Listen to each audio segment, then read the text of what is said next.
Cardiopulmonary bypass. Cardiopulmonary bypass is a technique in which a machine temporarily takes over the function of heart and lungs during surgery, maintaining the circulation of blood and oxygen content of the patient's body. In this procedure, deoxygenated blood is withdrawn from the right atrium, passed to the oxygenator, and then pushed by a pump into the ascending aorta. In this way, blood bypasses heart and lung.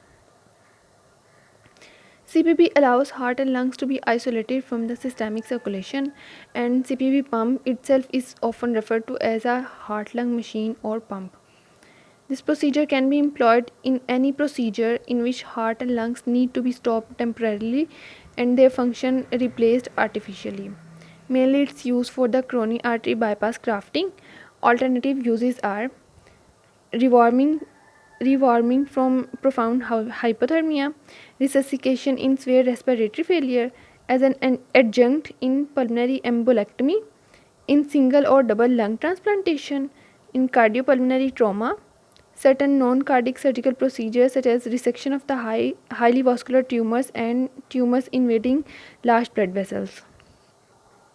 Now following steps are employed in this procedure. Number 1 is heparinization of blood. It is done before the cannulization to prevent blood clotting and coagulopathy. Number 2, paralysis of heart. It is done by the cardioplegic solutions, and it is done so that the surgery can easily be performed on the heart. Now in CN, the heart is approached mainly by the median sternotomy, and the incision is made from the suprasternal notch to the lower end of the xiphisternum. The sternum is divided and then the sternum is divided and retracted to open the to expose the thymus superiorly and the pericardium inferiorly. In this picture, sternum is retracted, and here in this picture thymus is shown superiorly, pericardium inferiorly, and the thymus also atrophic in adults, but it may be often remain relatively vascular. So the thymus and pleura are dissected from the pericardium, and the pericardium is opened. Other incisions to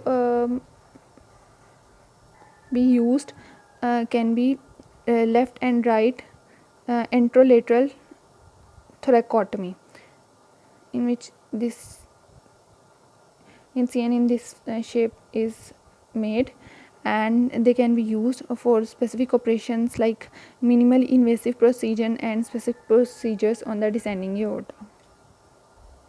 Now the third step is arterial cannulization. Aortic perfusion cannula is inserted into the ascending aorta. It is held in place by purse string suture. Air is excluded and cannula is connected to the bypass circuit. Aorta is cross clamped proximal to the insertion of the cannula, so that blood does not regurgitate into the left ventricle. Aortic perfusion cannula is inserted in this part of the ascending aorta, and aorta is cross clamped proximal to the insertion of the cannula. Let's suppose here this is the ascending aorta. At this site we inserted the cannula, then we will cross clamp the aorta proximal to the insertion of the cannula, so that blood which is coming from the bypass machine does not regurgitate into the left ventricle. Instead it passes from the arch of aorta and onward towards the whole body. As we see that main site for the arterial cannulization is ascending aorta, but alternative sites can also be used for the cannulization, for example femoral artery and the axillary artery. These sites are used when the ascending aorta could not be used and as an appropriate site in the following conditions. When it is inadvisable in the aortic dissection, there is a dissection of the aortic root, so cannula cannot be inserted there. Impractical when there is aortic root surgery, so we cannot place the cannula there. and when there is impossible, when they are sphere adherence. The axillary femoral artery and axillary artery are used, but axillary artery is gaining more popularity as it provides a antegrade flow, selective antegrade flow, and can also be used for the selective cerebral perfusion in complex aortic operations, and it has advantage in reducing thromboembolic events when compared to the femoral cannulization. Now venous, number 4 point is venous cannulization. Purse string suture is placed around the right atrial appendage, and two-stage venous cannula is placed to establish venous drainage. Venous pipe has two holes, one is end hole and other one is side hole. End hole is sit in the inferior vena cava, and the side hole sit in the right atrium to take the drainage from the superior vena cava. Venous, first of all, purse string suture is placed around the atrial appendage, and cannulization is done. Venous cannulization, if we use two-stage venous cannula having two holes, then end hole is inserted from the inferior vena cava and side hole is inserted into the right atrium to take the drainage from the superior vena cava. Alternatively, superior vena cava and inferior vena cava can may be cannulated separately to gain a better control over the venous return and to facilitate surgery within the right atrium. If there is surgery in the right atrium and a side hole cannot be inserted into the right atrium for cannulization, then superior and inferior vena cava are used separately. Venous drainage from femoral vein offer an alternative in the thoracic aortic or minimally invasive procedures. Cannula collects the deoxygenated blood from the right atrium into the oxygenating chamber, from where blood is pushed into the pump for oxygenation. Now, cardiopulmonary bypass. Once circuit is connected, CPB machine, the pump gradually takes over the process of circulation and ventilation.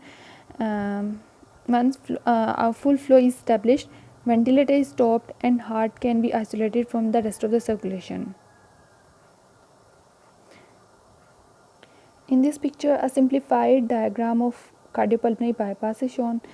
Number 1, oxygen poor blood leaves the heart to enter the heart-lung machine from the right atrium. Here is the venous cannulization into the right atrium or superior inferior vena cava, which takes the deoxygenated blood and moves it into the heart-lung machine for the oxygenation. Number 2, heart-lung machine pumps and adds oxygen to the blood before it returns to the body, and then oxygen-rich blood returns to the body, skipping the heart and lungs, and through the arterial cannulization, it is pushed into the ascending aorta by a pump. Here the complex mechanism of cardiopulmonary bypass machine is shown. Venous blood from the patient from the right atrium or superior inferior vena cava, and cardiotomy suction blood, both are presented to the venous reservoir, and the blood is drained from the heart to the venous reservoir by using the siphon effect of the gravity, as it is placed 50 to 70 centimeter below the level of the heart. And oxygenated using oxygenator that allows the gas exchange across its membrane. In this part, oxygenation of the blood is done from the venous reservoir. Blood is passed to the oxygenator, and here oxygenation of the blood is done, and blood is then pumped by a pump to the rest of the body to the atrial cannulization, and it is to the pump, it is pushed into the ascending aorta. But before returning to the ascending aorta, the temperature of the blood is also lowered by using the heat exchanger, and filtration of the blood is also done to remove any clots or particular emboli. Then it is sent to the ascending aorta. So number 4 point is heat exchanger. The core temperature, systemic temperature, can be lowered by returning blood through a heat exchanger that can reduce the metabolic demands of the tissue. And number 5, blood filtration is done to blood is filtered to remove the particulate emboli and return to the systemic arterial circulation via pump. Suction pumps can be employed to keep the area around the heart clear of the blood and to decompress the heart when used as vents. And that suction pumps return the blood to the venous reservoir, as we see earlier. Myocardial protection.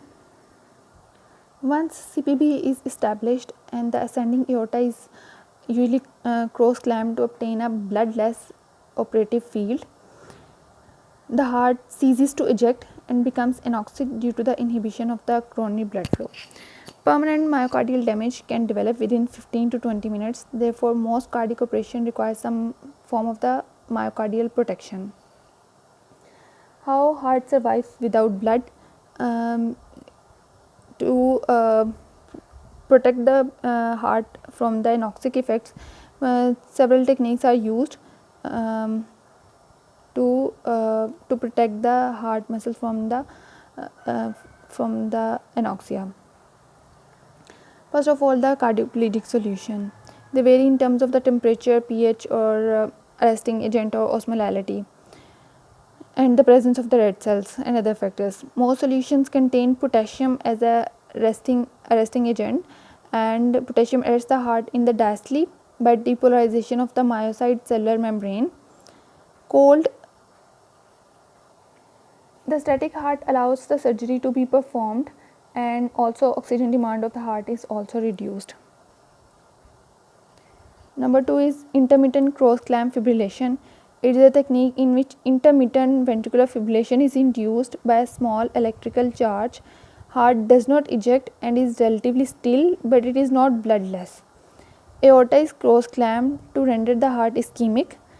The heart can tolerate short periods, 10 to 20 minutes of ischemia, provided that the heart is reperfused when the cross clamp is relapsed and allowed the heart to beat following the cardioversion for short periods during the operation. Hypothermia reduces BMR.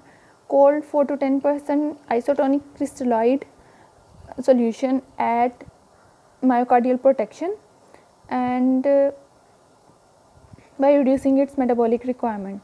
This is combined with the topical irrigation of the heart and pericardial sag with cold 4 degrees centigrade saline solution. With this technique, safe cardiac arrest can be sustained for 2 hours or more.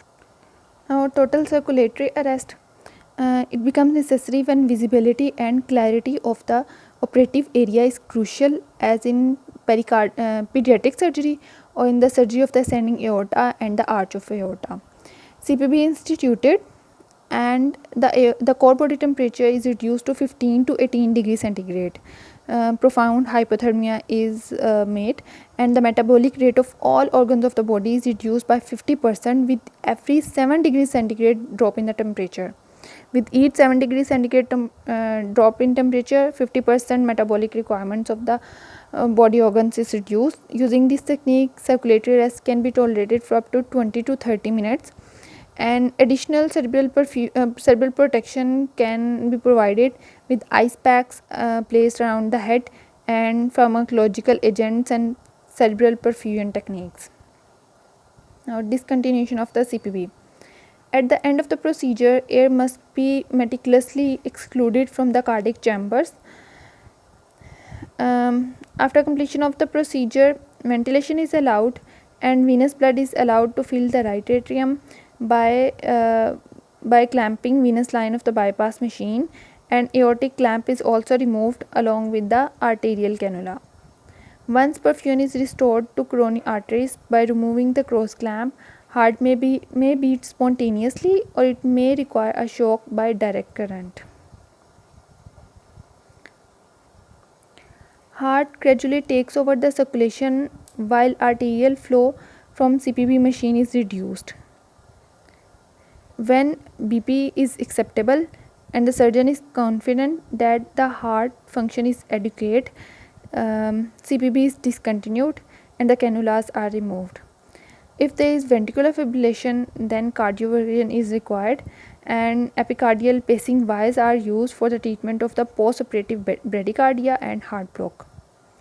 Anticoagulation or heparinization is reversed by protamine sulfate administration to the blood before discontinuation of the CPB, and patient is rewarmed. Acidosis and hypokalemia and other metabolic derangements are corrected. Number 7 is closure. After discontinuation of the CPB, sternum is approximated by the steel wires and skin is stitched.